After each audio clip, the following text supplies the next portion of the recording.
this card.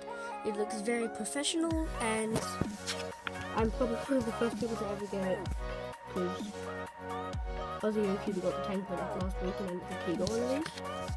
So it's really cool. And now the Shengshou Aurora. It's delivery one day, and this is basically the cube. So, as you can obviously tell, the cool cuddle very lacking. A nice smooth failure though. Got the cost $6.50, which is a bit cheap cube. What this is actually a present for a friend, and it had to be $10. This is $13 including it, but I reckon with tensioning and stuff, it might become good.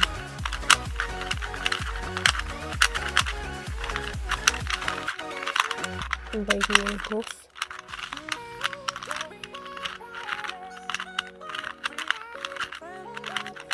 Yeah.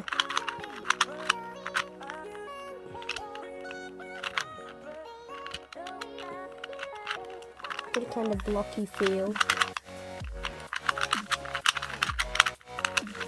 Anyway.